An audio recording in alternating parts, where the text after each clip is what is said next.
yang nomor satu di saat saya dinyatakan positif ya sebenarnya fisik saya, dan waktu itu saya nggak ngerasain sama sekali apapun, batuk, pusing, diare, apapun nggak ada.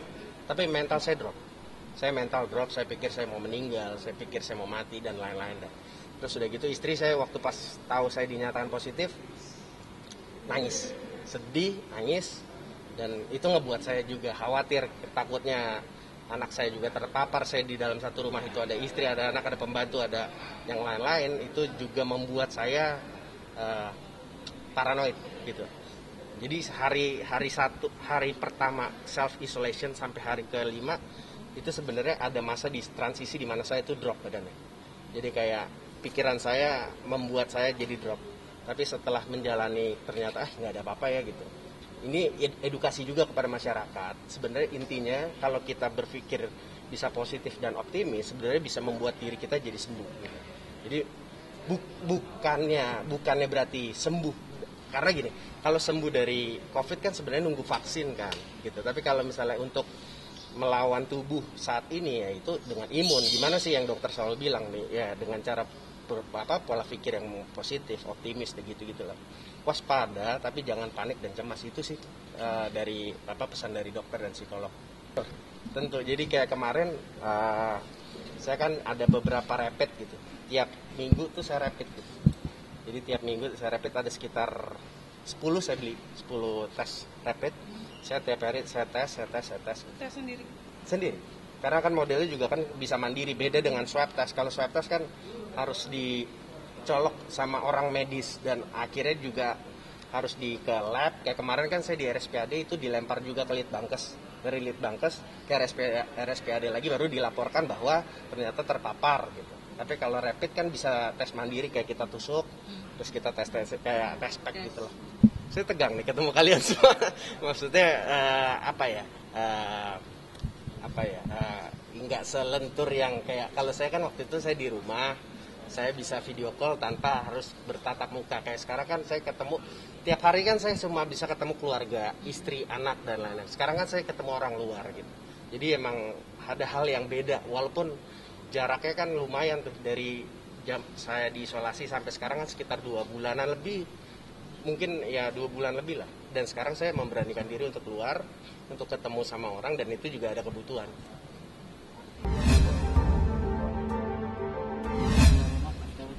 Iya sebenarnya kan saya nggak dari statement saya dari awal sampai ya, walaupun misalnya kita kan ngobrol selalu video call ya, conference, saya selalu bilang menghimbau bahwa selalu pakai masker, selalu social distancing, selalu bersih tangan. Makanya sampai detik ini juga saya kan nggak pernah lepas pakai masker gitu. Dan sebisa mungkin kayak sekarang deh saya juga tetap ada yang namanya parno gitu. Walaupun saya sudah dinyatakan sembuh, tetap juga saya ada khawatir untuk takut tertular atau gimana, karena kayak kemarin ada informasi saya bisa memberikan plasma darah. Saya bisa memberikan misalnya orang yang kondisi kritis, saya memberikan antibodi saya kepada orang yang kritis. Tapi juga nggak nutup kemungkinan saya bisa terpapar lagi gitu. Jadi dokter waktu itu sempat bilang sama saya, kemungkinan ada tapi kecil gitu. Tapi dan antibodi dan imun saya sudah yang mengenal, dan kemungkinan sembuhnya jauh lebih cepat. Tapi tetap saya harus proteksi, kayak waspada lah. Tapi tidak panik dan tidak cemas. Saya harus tetap jaga, kayak misalnya selalu pakai masker, kayak sekarang social distancing gitu. Enggak, sama sekali, kita di rumah aja, terus tetap social distancing, tetap juga kayak nggak terima tamu, nggak ya gitulah. Biasanya lebaran kita kumpul sama keluarga, ini nggak kumpul sama keluarga. Kita waktu itu pas waktu lebaran kemarin kita kayak video call sama keluarga, sama saudara, sama semuanya, kita video call semua. Iya kan?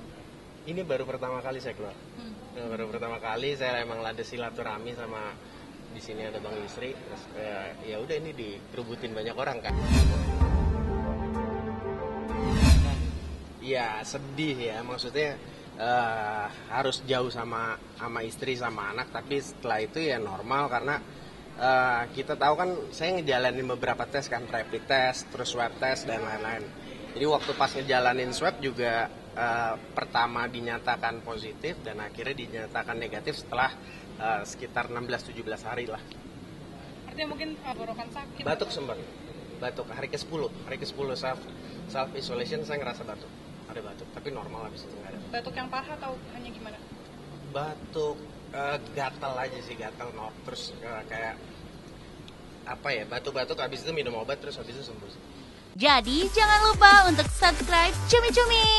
Ditekan ya tombol lonceng merahnya.